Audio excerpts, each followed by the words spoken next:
this is only the second time I've had to do this for someone whom I dearly loved. And of course I was out of practice, and I hope for the rest of my life I stay out of practice. So I decided to get a little help.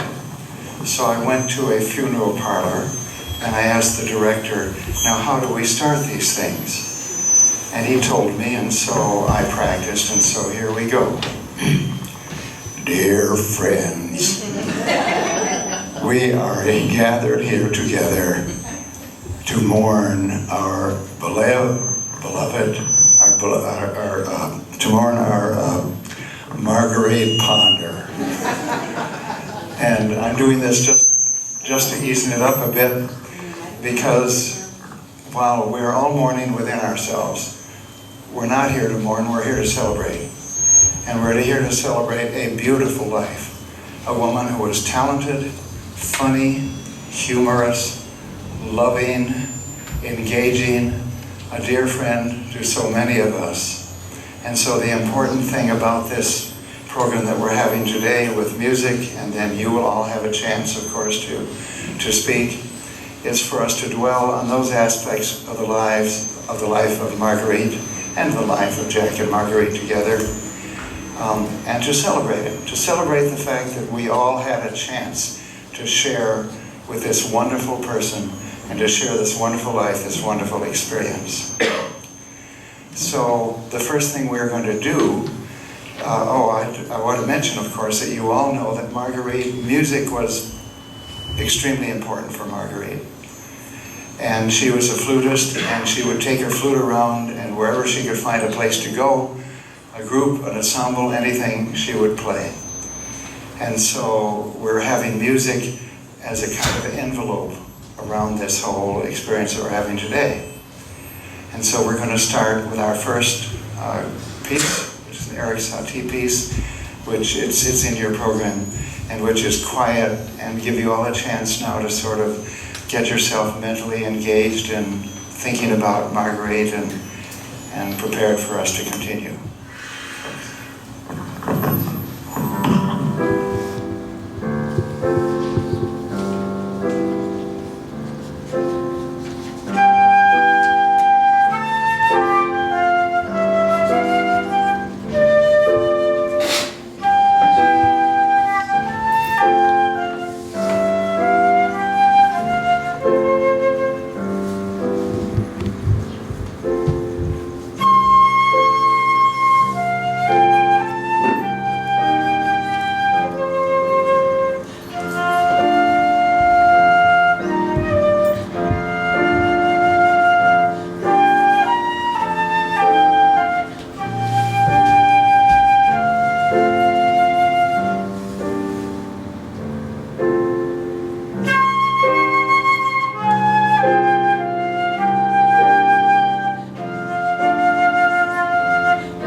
I've been in communication this last week, in fact, last couple of weeks, with Marguerite's daughter, Elizabeth, and she's been enormously helpful.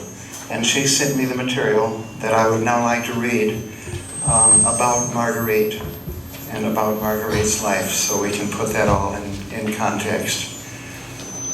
There are a couple of seats over here, folks. You're welcome to come in.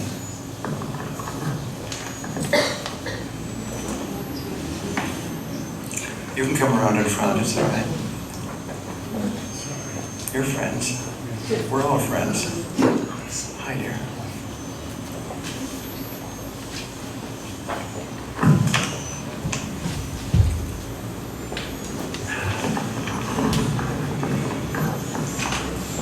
Marguerite Ponder was born March 24, 1944 in Hattiesburg, Mississippi, the same birthplace as her mother and maternal grandmother.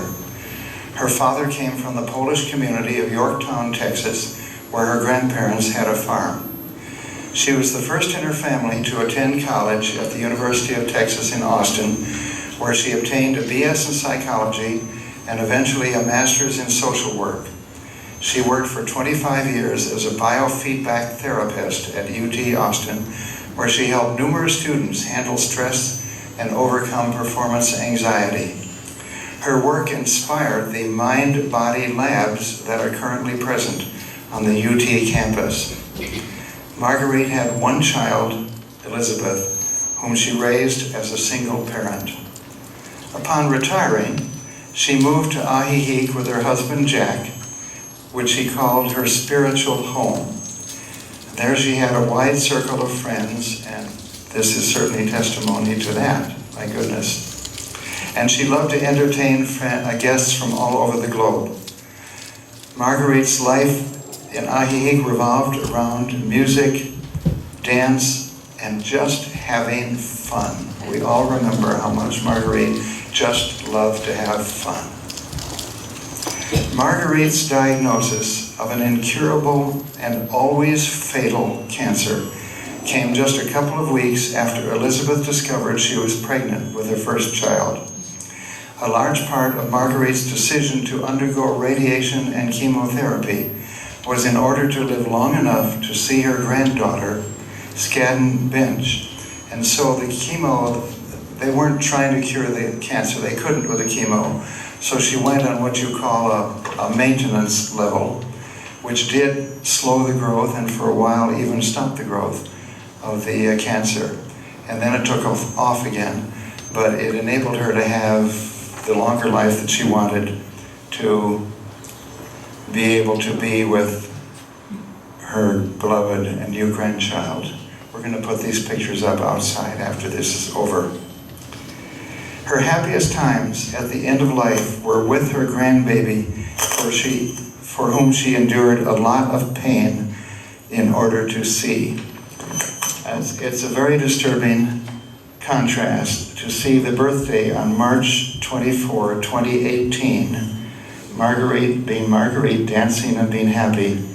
14 months later, this is how she looked, and she died 3 weeks after this picture was taken. So she did suffer a lot, but I was there, and she had what she wanted, her grandbaby. Marguerite was an Aries and a true child of the 1960s. She was proud to say she had been a real hippie. And she would talk about, I remember my hippie days, so those were great, yeah. And I think we all saw a little bit of that in her. She loved to have fun, even throughout her illness, and an endless amount of trust for all of her friends. She longed to help everyone she possibly could and put others before herself. The loss of Marguerite leaves a loss of fire and sparkle from the lives of the people who knew her. Thank you all for being here to celebrate this wonderful life.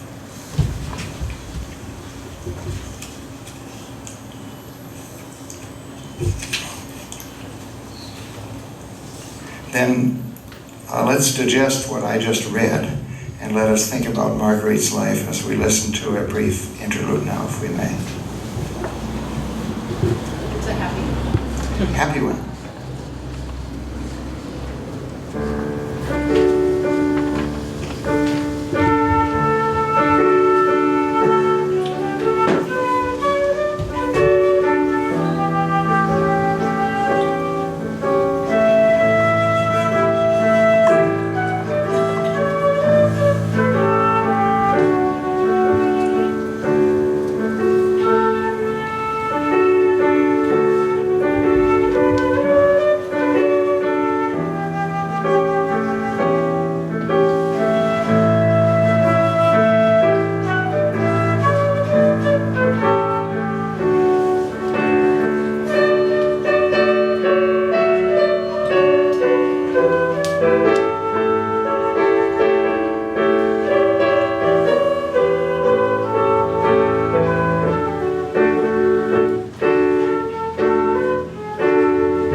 It was at this point that I also was going to play, or I had hoped to play for you, some of this music. This was on July 1. This is their birthday on March 24, and both Marguerite and Jack had birthdays on the same day. So we would celebrate it together. Between March and July, she became ill and they went off to Texas. And so the San Juan Children's Choir came here to this building and did a wonderful concert on behalf, not a memorial because Marguerite was alive, but to honor Marguerite. It was beautiful. I did tape record it on my iPhone, and I have Bluetooth and they have Bluetooth here, and we thought we could play it for you, and it's not working. So I'm sorry about that. But you can see in this picture, it was a wonderful, spontaneous occasion, and again said how much people appreciated Marguerite, how much the young people loved her, and how much they really wanted to do something very special for her.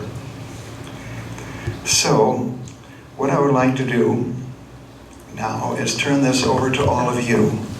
And this is really the important part of it. And we'd love to have you, I'll pass the microphone around, but share with us your moments, I call them, with Marguerite. If you can think of any funny times, happy times, just meaningful times, anything you'd like to share with us, I know we would all like to hear it. So please, this is now yours for a while. And if I can have a show of hands of people who might wish to speak, please don't be shy. Okay, let's start right here. Hi, I'm Frank Howell. When I was in high school, I played the flute very badly and quit long after. But what I got out of this was a great appreciation for the flute and for people who could play it well, and that was Marguerite. She could play it well, and I only heard her a couple of times, but it was really lovely to listen to her. And it's nice that Joan's here to give some flute accompaniment to this. Speaking of Joan.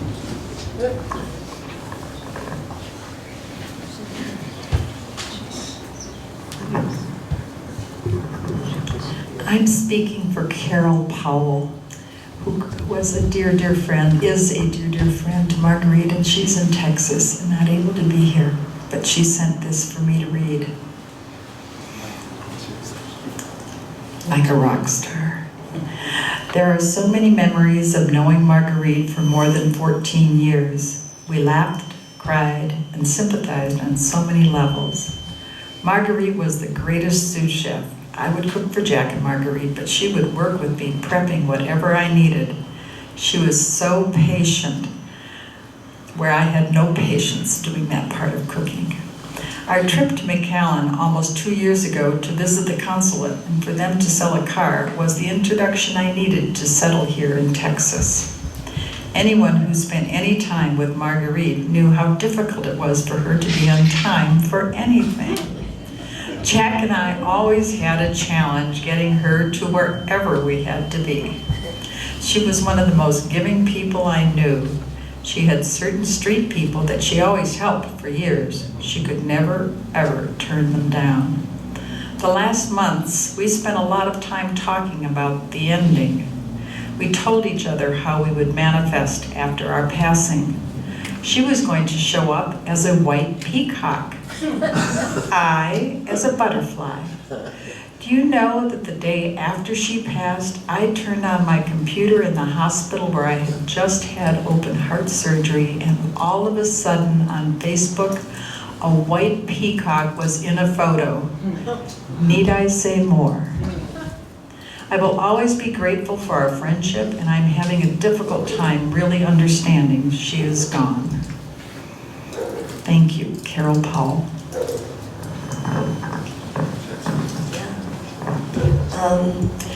Marguerite and I had a couple of things in common.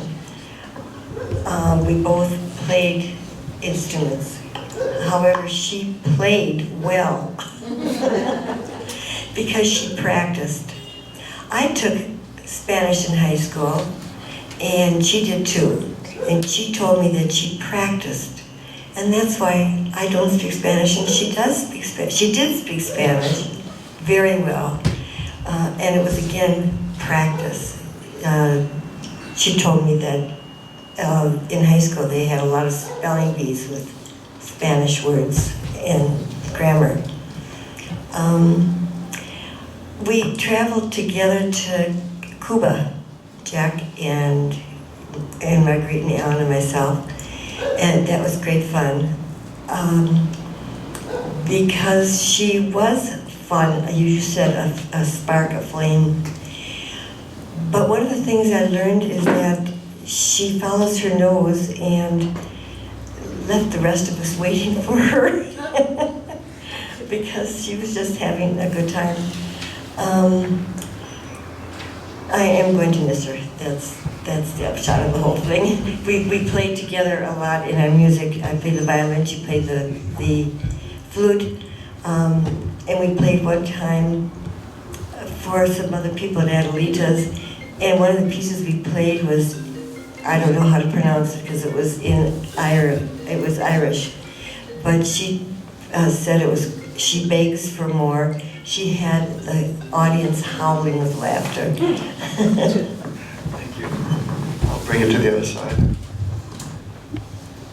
I've seen 3 hands over here. I'll start here. My name's Kathy Coaches. I was considered myself a dear friend of Marguerite's, and I miss her terribly. She was in my Red Hat Society chapter, Las Hermanas de los Sombreros Rojos, and we had more fun. Every month we would do something. We'd go out to concerts or plays, or we went to her house for movie day or game day. And one thing I'll always remember, she just loved to play. And she told me that was the best part of retirement. So I also sang with her in the UU choir. She had a beautiful soprano voice, and our choir dearly misses her.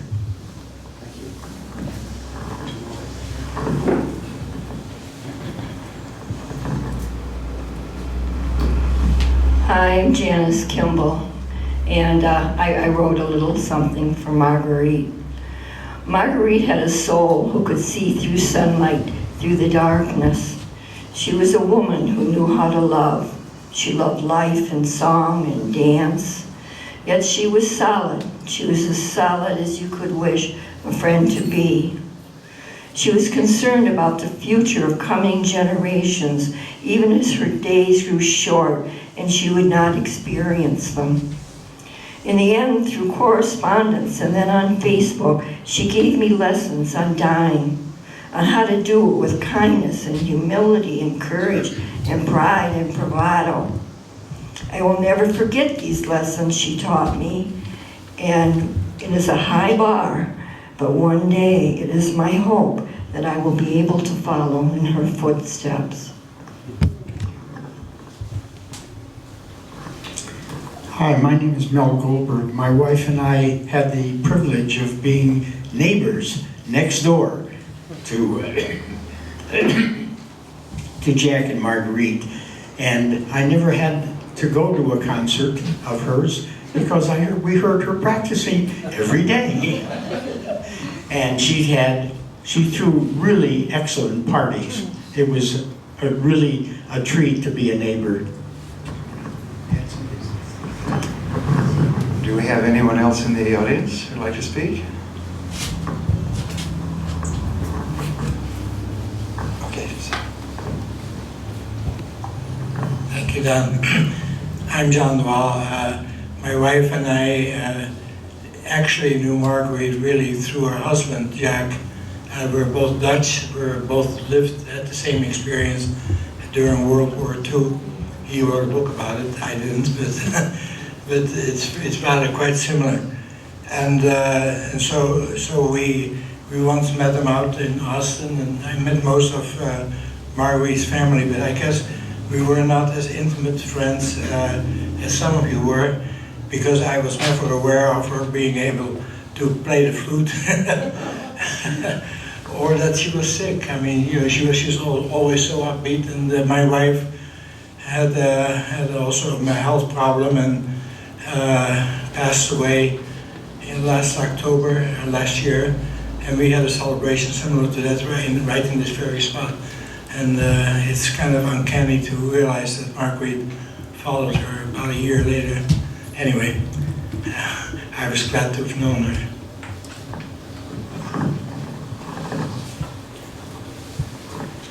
Marguerite and I talked about playing something together for one of our Whitman Sundays, which I think is in March usually. Is that true, Trudy? We talked about it for a year or two, and we were busy and get it together. We finally got it together, and I believe it was in 2017, in that March. And we had a good time. She came to my house and we practiced in my kitchen. And what did we do? 3 little pieces or something like that. And we went on our merry way and said, let's do it again. Let's get together and practice. And it was never to be. So a lesson to us to just be here now and go for it, which she did. She did always. Always would she go for it. That's a good motto for Marguerite, I think. The go for it lady. Is there anyone else who'd like to say something?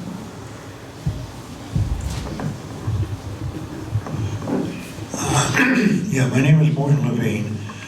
My wife and I met Marguerite and Jack shortly after we moved here 3 years ago, and we became very, very close friends. I loved everything about Marguerite, but mostly, I don't think I ever met anybody with a better sense of humor, and I love people with a sense of humor. She'll be sorely missed, as she will, I'm sure, by everybody here.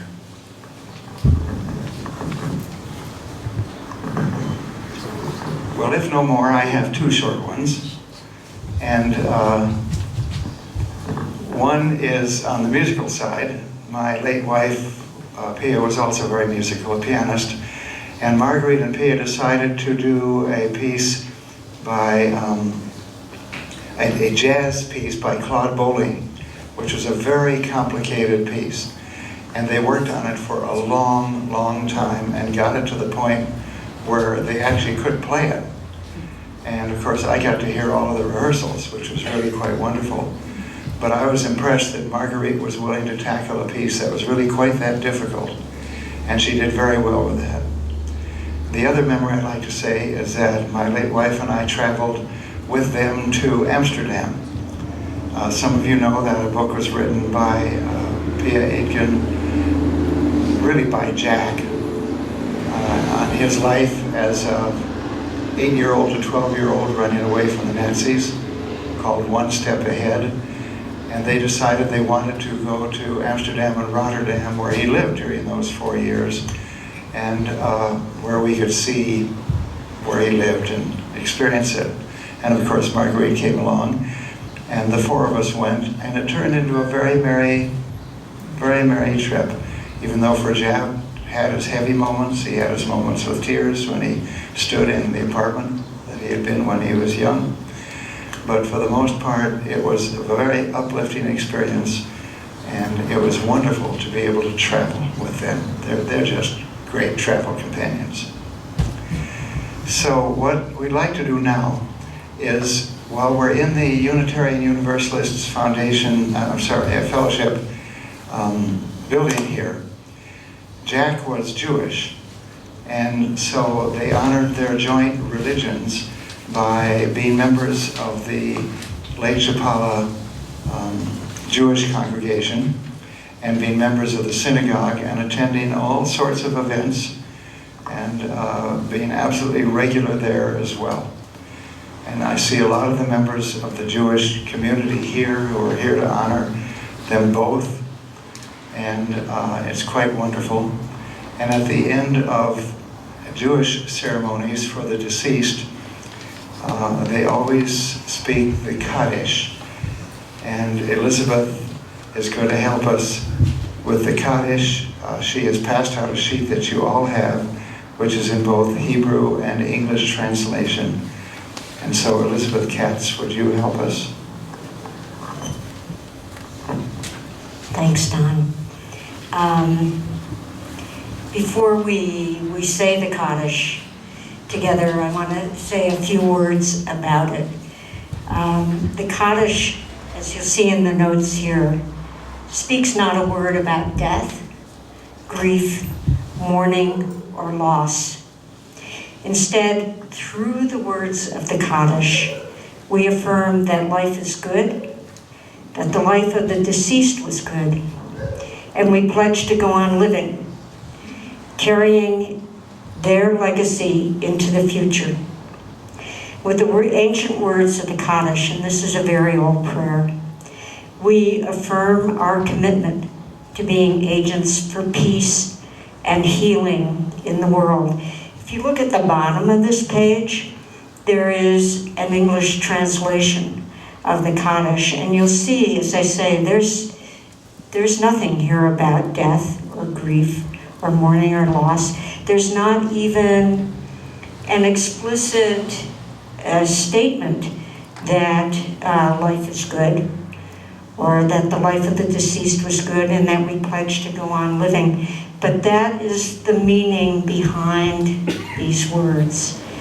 So in the Jewish tradition, those of us who mourn, stand when we say this. Now, for some people, standing is a bit difficult, so you're not required to do it if it's beyond your ability or it's not within the scope of your understanding of stuff. But I invite those who wish to stand now and say the words of the Kaddish with me in Hebrew. Yid Kadal v'Yid Kadash Shemei Rabbah Be'alma Divara Kirute V'Amlik Malkute B'Kayakon U'Yomekon Uvkaye Dekol Beit Yisrael B'Agala Uvizman Ka'ariv V'Maru. Amen.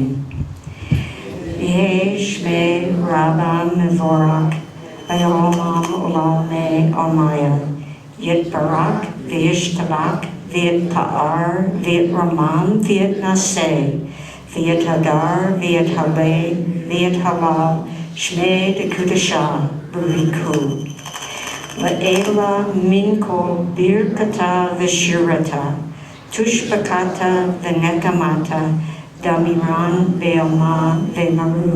Amen. Yehi Shlama Rabba Min Shemaya V'Kayim Aleinu V'Kol Yisrael V'Maru. Amen. Oseh Shalom B'Mromav Hu Yaseh Shalom Aleinu V'Kol Yisrael V'Kol Yoshvei Tevel V'Maru. Amen. And let's just read aloud the very last part of this English translation. May God, who causes peace to reign in the high heavens, let peace descend upon us and all Israel and all the world. And let us say, Amen. Thank you.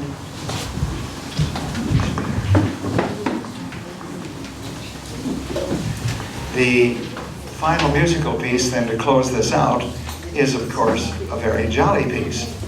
It was, for those of you who know the opera Carmen, it was when Carmen was dancing and happily and sexily and with gay abandon. And it's kind of a nice piece that they have selected to finish off here.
about all of you, but Marguerite danced with abandon, and I had Marguerite in mind when I was listening to that music. I've seen Carmen several times, and I could just see Marguerite doing all. She would love to move her body, and it was a kind of wonderful thought, and wonderful mood to end with.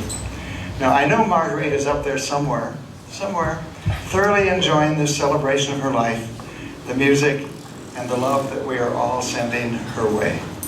So thank you for coming. Enjoy some light snacks, thanks to Carol Vinsman. And we're going to put the picture board out there so you can see it at your convenience. Thank you all.